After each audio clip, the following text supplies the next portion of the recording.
यह कहानी मिट्टी का तिलक एक शिक्षाप्रद कहानी है। गांव के उस छोटे से घर में सूरज की पहली किरणों के साथ ही राहुल की आंखें खुल जाती थी। उसकी नींद टूटते ही वह सीधा अपने प्यारे दोस्त टोनी के पास जाता। टोनी, एक सुनहरे बालों वाला कुत्ता, हमेशा बिस्तर के पास ही राहुल का इंतजार करता रहता था। राहुल टोनी को गले लगाता और उसके मुलायम फर को सहलाता। वे दोनों मिलकर दिन की शुरुआत करते।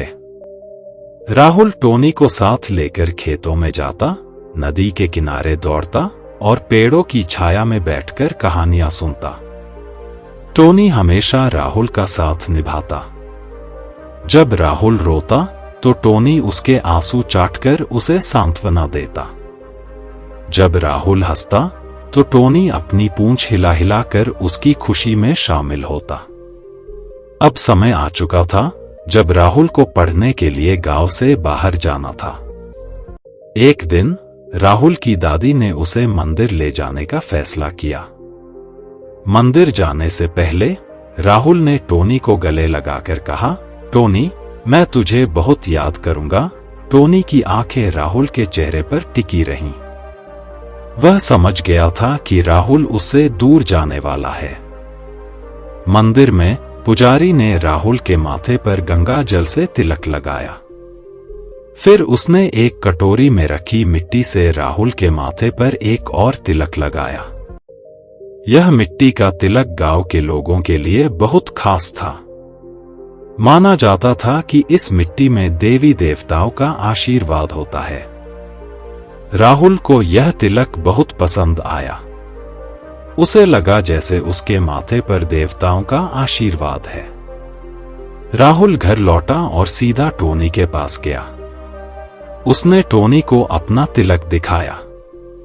टोनी ने राहुल के चेहरे को चाटा और अपनी पूंछ हिलाई। राहुल ने टोनी को बताया कि गांव के हर बच्चे की तरह अब उसे भी बाहर जाकर अच्छे स्कूल में पढ़ाई करनी होगी, तभी वह एक सफल व्यक्ति बन पाएगा।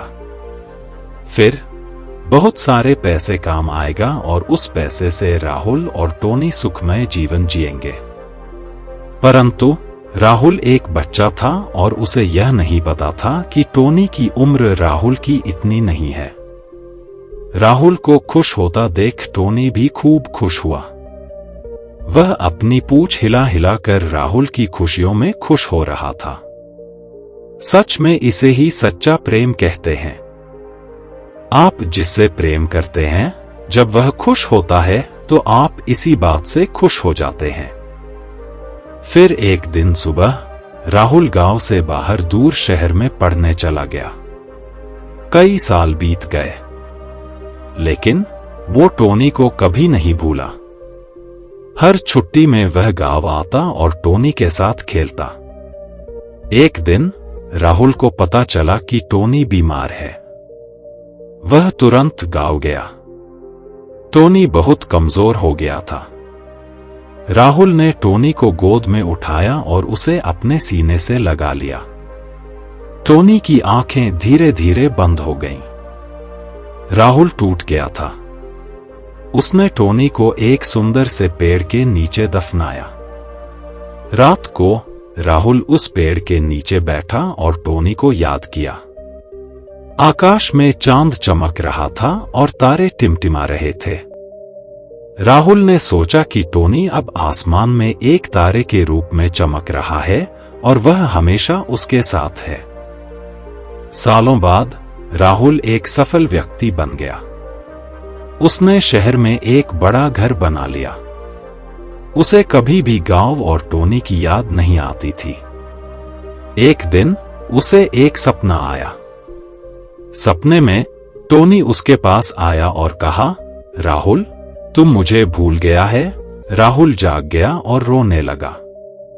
उसे एहसास हुआ कि वह कितना बदल गया था।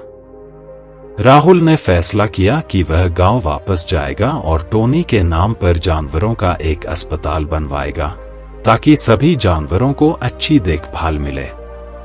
उसने सोचा कि यह टोनी को समर्पित सबसे अच्छा उपहार होगा।